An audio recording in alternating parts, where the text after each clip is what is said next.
I think before I started the journey, the major focus was, friends and having a good time. After doing meditation, your major focus is meditation. And you rejuvenate yourself by having a quiet mind. My life is very different with Amma. She has been opening my heart. It's like a PhD program. I tell people when you come to Amma, it's very different. It's very deep. So with Amma, she is so fascinating, so wise, so loving. She's like the embodiment of love, and we have never experienced that in our lives.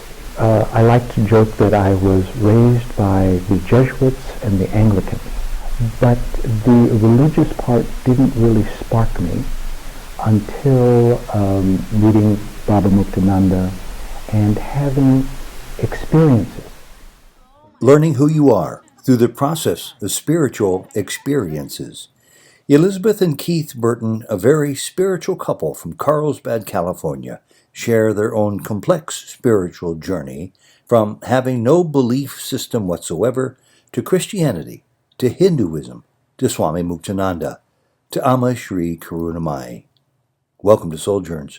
This interview was recorded in Pasadena, California on March 31st, 2018. I was not raised with any religion whatsoever. And in fact, the first time we went to a communion when my grandmother came to visit us, I was disappointed because all I heard was bread and wine, and turns out it was bread and grape juice. So when I went to college, I had an interest in religion and did world religions, and over time, I tended to gravitate more towards Eastern religions, first Buddhism, and then Hinduism. And I had a guru, Swami Muktananda, and so I did meditation for 22 years with him. Well, I shouldn't say 22 years with him, 22 years with the organization, but he took Mahasamadhi after 3 years. Did you ever go to visit him? I did. I went to Ganeshpuri, India, once. It was the summer before he took Mahasamadhi. Wonderful time. Absolutely a great time. Before that, I never had a guru. And unless you have a guru, you don't have a sense of what they're like.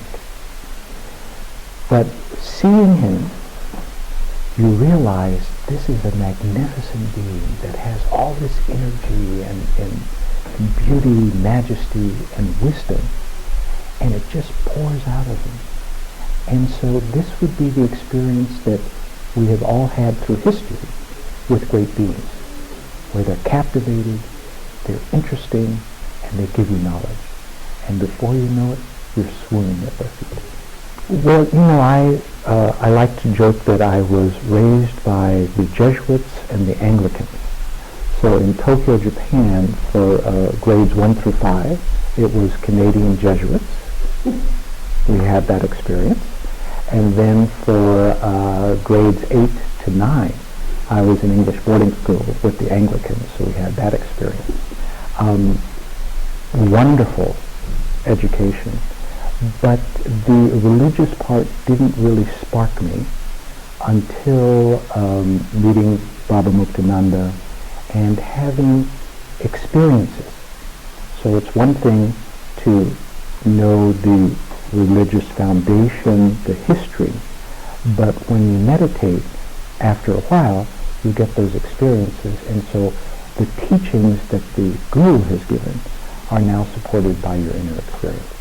I think a lot of the mysticism was lost in the New Testament. So I'm always amazed when we have a line, that Jesus meditated for 40 days. Okay. We don't know what that meditation was like. He meditated in the Garden of Gethsemane. We don't know what that was like. But he meditated. But ironically, that practice is not at the forefront of Christianity. And so The experiential part might be more easily found in other religions, and there's a very quick journey from Christianity of our birth to Buddhism to then Hinduism. Before I retired, I was an accountant, and I had a staff, and they all knew that I meditated. And so they would ask, after a while, they'd say, well, can you teach us to meditate? And I would say, oh, no, I can't teach you to meditate, but you can learn how to meditate on YouTube. But what I would suggest is to avoid the pitfall that most people have, which is, I'm going to try and meditate for a length of time. Go for frequency. So I'd ask them, how long do you think you could meditate if you had to make a commitment about meditating every day for the rest of your life? And they think, and they go, 5 minutes. I said, excellent. Then find a place in your house, meditate for 5 minutes, set the alarm, then that's it. But now, we're going to have to do it again the next day. After you've done that for a week, up the time. Do not up it to 10 minutes. That's too much. Up it to 6 minutes. And that seems to bridge the gap, because anybody can do something for 5 minutes, but can you do it for 7 days a week?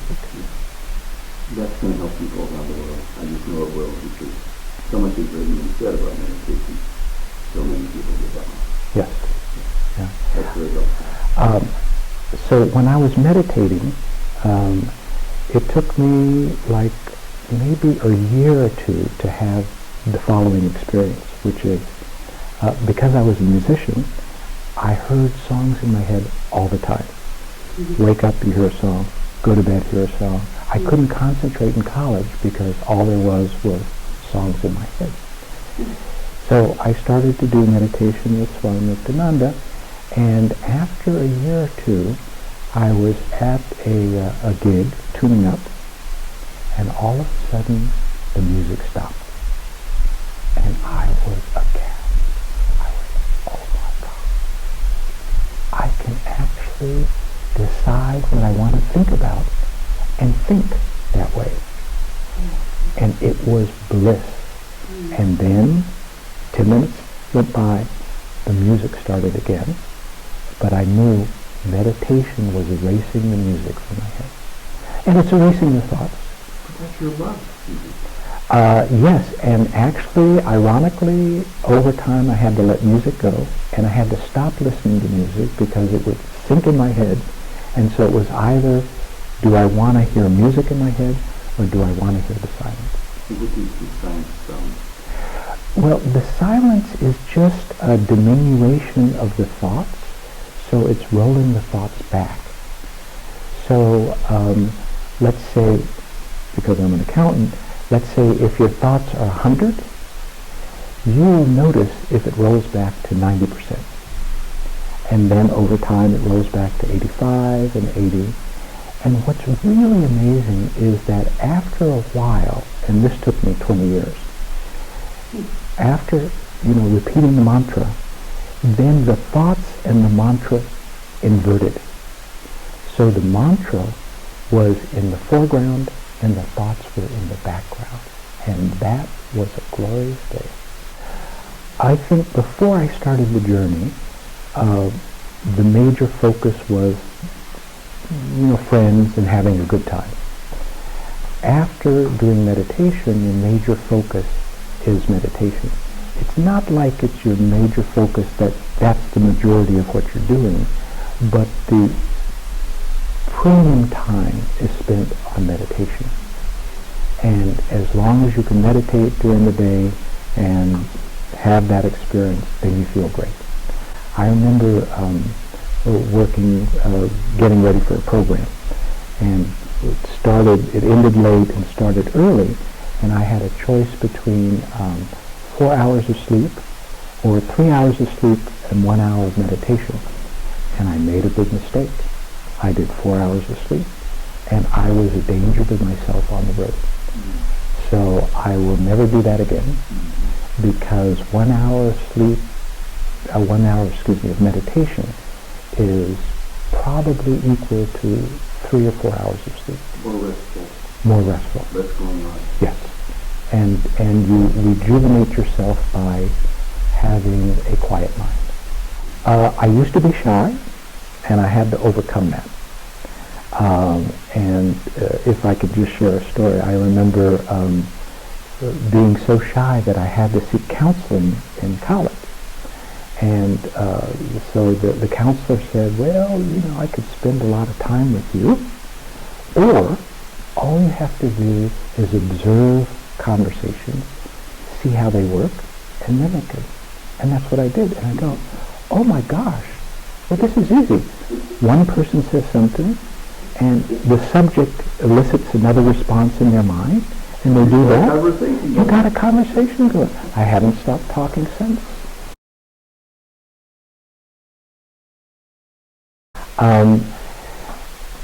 Amma, about 4 years ago, was talking about a past life where she was Mary.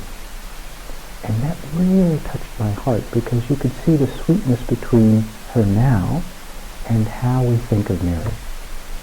After that, poems about Jesus downloaded. And it was not me. I know my poetry. And the quality of this poetry was something different. And basically I started to read more about Jesus, and I thought, well, it'd be wonderful to describe all the miracles with the first person. What is the person who has that miracle? What are they experiencing? So I started to go through all the miracles. I think there's like 32 or 36. Did all the miracles. And then I thought, well, there's so much about, some animals at pivotal points in Jesus' life. Why can't the animals speak? And so then I started to do poems about the animals speaking. So it's the baptism dove talks about what was their experience. The Palm Sunday donkey talks about his experience. And then one day I thought, oh, why can't the objects talk about their interaction with Jesus? And I don't know what the first one was, but the one that always comes to mind was his robe. So he's in the marketplace, and the woman touches his robe, and he says, who touched my robe? And then the robe discusses what the experience was. No, it was Guru Purnima, the last big program honoring the Guru that Amma always has, and it was in New Jersey. So 4 years ago, probably 2014. Mm-hmm. And she was very clear about it, and we were all in awe. And I think we were all ecstatic to hear that, because she is the embodiment of the mother's love. And Mary is that embodiment as well. Mm-hmm. And so you can see the continuity from one incarnation to the other.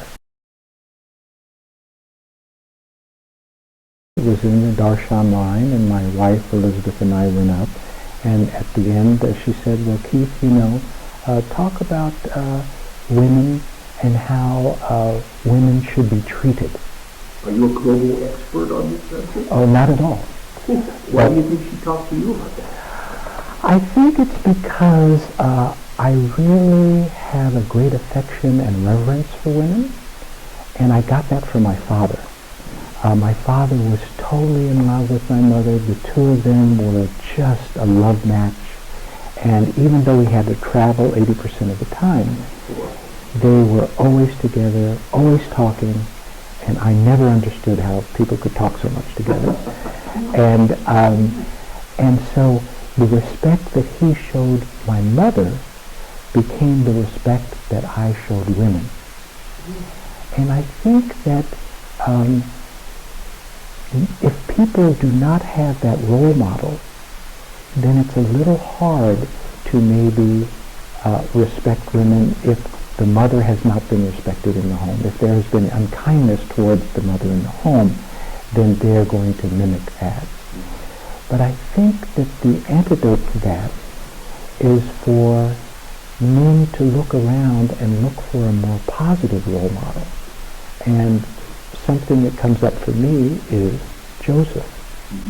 Here we have Jesus. This is coming from another person who wasn't raised in the Christian faith. Exactly, but maybe we are Christian now. I have to tell you what I learned in Jody too, from grade 1. We didn't have the kindergarten when I was a kid, but from grade 1, before every class begins, the nun or the priest or the brother goes to the blackboard and takes out a big stick of chalk and writes J.M.J. Jesus, Mary, and Joseph. Oh. Here you are talking about all three. Jesus, Mary, and Joseph. Those are great initials. And on every test paper, on every assignment, on every page of our notebook, you begin every day J.M.J. Yeah, yeah. And I think what is such a wonderful mystery is that poor Joseph does not get a lot of say in the Bible. But I think he's okay with that. But he's okay with that. And clearly he had tremendous devotion to Mary because he had belief in her story of the Immaculate Conception. He believed the angels when he was warned to take the family to Egypt, and he believed and protected. And he believed the Archangel Gabriel when he announced that it was safe to return. So here was a man who, in history, is eclipsed by his wife, but we can only imagine how much he loved and revered her. I think the challenge that we have in our society is that men may be in the religious hierarchy, but women, we all feel as men very intuitively are much more spiritual than we are. So they are relegated not to the highest point of the organization, but to the points of community outreach and teaching.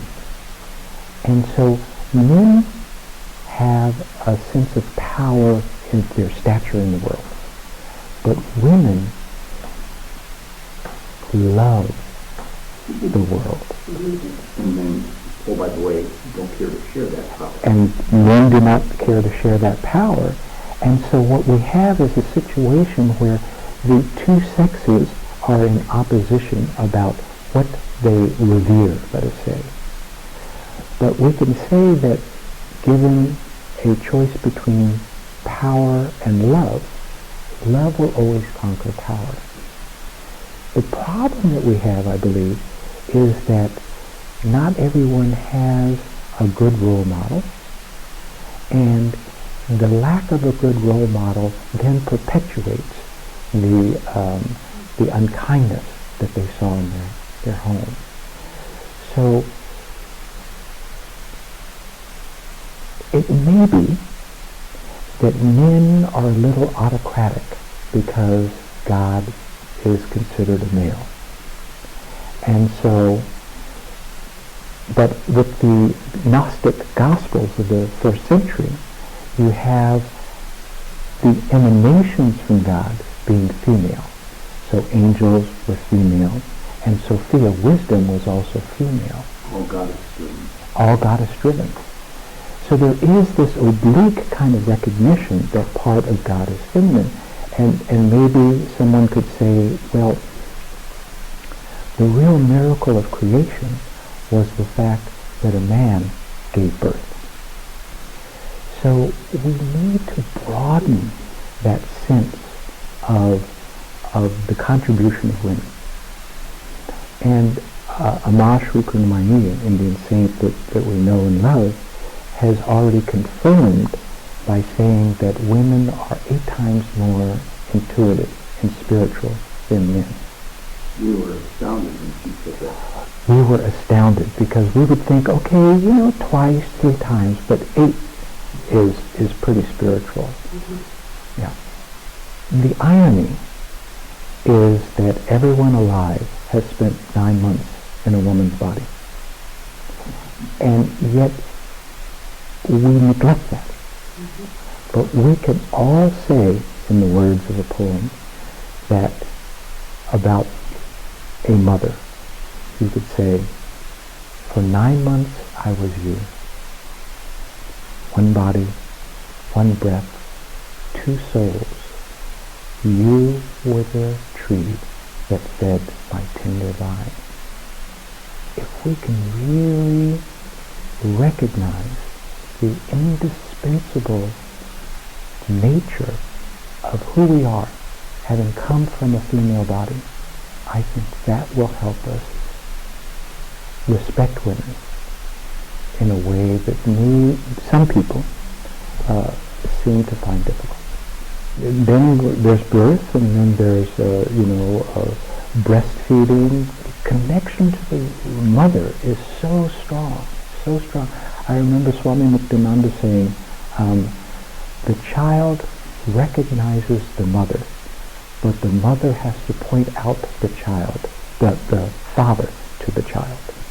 I think that if you have a good, nurturing, in my case, very funny mother, then you have open feelings towards women. You see them as with delight. Mm-hmm. So with Amma, she is so fascinating, so wise, so loving. She's like the embodiment of love, and we have never experienced that in our lives. But here is a mother who knows everything about you, who is guiding you, and who discourses with wisdom that you have never heard before. So it's a very easy transference. And maybe for some people it might be difficult because they did not have a positive image of the mother, but they had a positive image of the father, and so having a male figure for a guru, whether it's Jesus or anyone, would be difficult. But in my case, the father was absent, and so everything was just about the mother. And so transferring the love for the biological mother to the spiritual mother was very easy. Well, I was raised in Maryland, Mm-hmm. born and raised in Baltimore, Maryland, Roman Catholic. My devotion has always been a strength for me, ever since I can remember. As a little girl, having my rosaries, having statues of Mary, and now I call Mary and Amma. I went to Catholic school, so Jesus and Mary have always been central. Do they still play a part in your life? Yes. They're central. Central. And yes. does the Catholicism of your past still play a part in your life? You still go to church? No, but I feel like a Catholic and I feel like a Hindu. Then you're a Catholic and a Hindu. I'm a Catholic and a Hindu. It's all one. Yeah. To me, it is all one. Explain a little bit about what you're talking about when you say, I feel comfortable, that was my word, being both a Catholic and a Hindu. When I was working as a nurse for an Indian doctor, and she was asking me about my belief, she's Hindu, I'm Catholic, and she said, Hinduism is very much like Catholicism. I said, I didn't know. And as I traveled down the path of yoga and I learned about the Hindu deities, they were so much like the saints, and the rituals are so rich, take us to the heart. My dad always, he believed there was something more beyond the rules of the church. He thought there were past lives, and I asked him one time about people who stay in caves and pray. How is that serving the Lord? Because Good question. they're not helping people and Well, doing their sin. We think people. Yeah. exactly. And he said it's all one. So he was very open-minded. He said it's all one. All many paths lead to the one. He was very broad-minded, and he would only consider himself a Catholic, but he was broad-minded. So that gave me the permission to think beyond what I had been taught in Catholic school. How did Amma Sri Karunamayi come into your life? This is 2018. When did this first happen? She came into my life in 2004. So I've known her for 14 years. What was your first response to her? It must have seemed very foreign to you.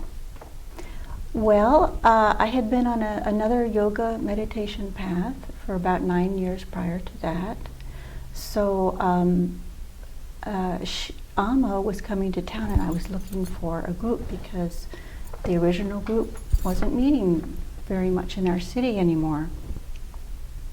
So I saw an ad in the local paper, and I had been praying. It was Easter time, and I had been praying, oh, I must have another group. I must have a teacher. I must go further in yoga. And I was really yearning, and it was Easter, and so there she was. Mm-hmm. You couldn't resist. And I couldn't resist, Yeah. so And have you noticed your own spiritual inclinations and fervor growing over those years since 2004? My life is very different with Amma. How? Yes. She has been opening my heart and cleansing my heart. It's like a PhD program. I tell people when you come to Amma, it's very different. It's very deep. She wants us to open our devotion to her, open our hearts. If somebody were to ask you, knowing nothing about Amma, except that you see her, Elizabeth, tell me how Amma has transformed your life, how might you answer that? Well, she's been healing my wounds. You know, Are you talking about physical or spiritual or emotional? Well, emotional. Mm-hmm. Yes, there was a very difficult first marriage, and I'm certainly not the only woman to experience that kind of pain, and there's many women all over the world who experience atrocities, things too awful even to speak about. And those wounds, that pain, stays in our heart. You know, Amma is the miracle in our heart because she takes it. And if you keep going, you keep surrendering, you keep your daily practices going, you see your change. Mm-hmm. Amma told you that you should express your story to Souljourns about a certain subject? Yes. And did she say anything else? Did she surprise you with that? How did she make that She request? she totally surprised me.